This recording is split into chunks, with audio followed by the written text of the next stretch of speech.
Hey, good day to you. This is Todd. I'm just a regular dude walking in the Word. We are in episode 3 of Genesis today, and we're talking about Genesis 1:1 before we move into creation.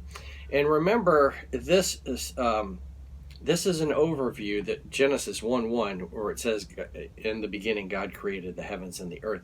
That's an overview of the creation story. And I wrote some notes. I wrote a little book. Just my notes, really, a year or so ago. And one of the notes I wrote is, this story is an abridgment. It just has the basic details. It would be nice if it was comprehensive and gave great detail, but it does not. It just tells the very basic story, okay? Not a lot of details of this. But it's just telling the basic story. So we have it down. I'm going to use today the book The Genesis Record by Henry Morris. Henry Morris, I think I've talked about this before. Henry Morris was a scientist, and he came at this, talking about creation and Genesis from the standpoint or viewpoint of a scientist rather than a theologian. And so it's a great book. And he also wrote the Revelation record too. He wrote, and I quote here, "It has often been pointed out that if a person really believes Genesis 1:1, he will not find it difficult to believe anything else recorded in the Bible. That is, if God really created all things, then he controls all things and can do all things." Okay?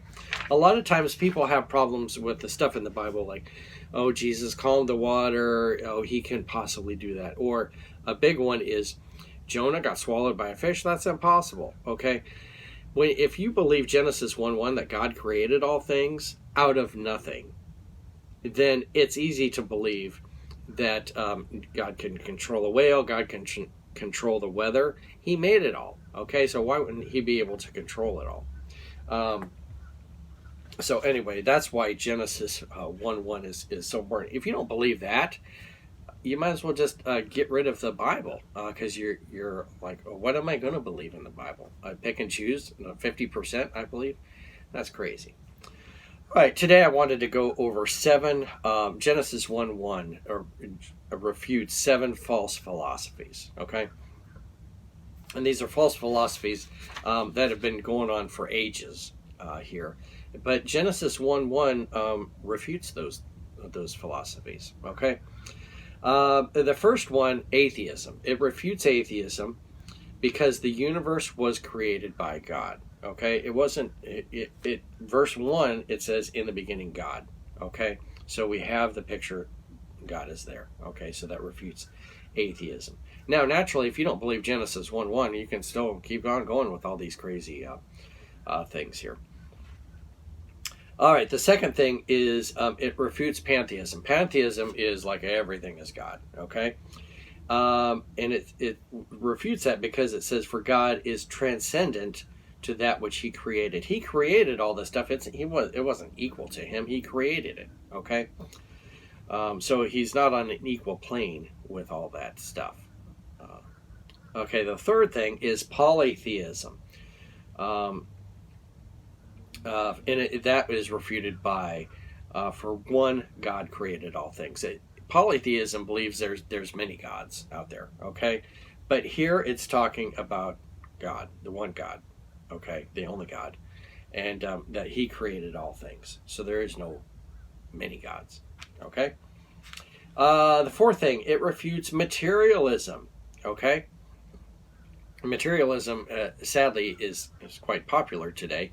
You don't have anyone going, oh, I'm a materialist. But no, they just live like it, okay?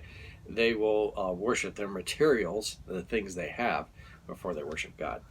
It's refuted by materialism, Genesis 1:1, for the matter had a beginning. God created everything, and he did it in the beginning, okay? It wasn't just there, he created it, okay? So it had that beginning there, okay?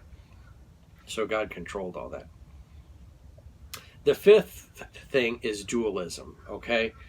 And that's where you have like two gods, okay? And me and God, or God and somebody else, and all that stuff.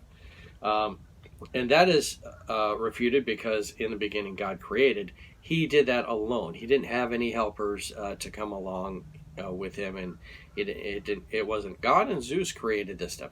That's craziness. No, it was only God that did that. Okay, so that's dualism.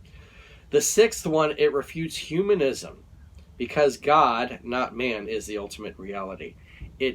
It says God created. It never says man created or man helped create or anything like that. Okay, it was all God in the beginning. Okay, so that's the ridiculous idea that we as humans can do anything. That's crazy.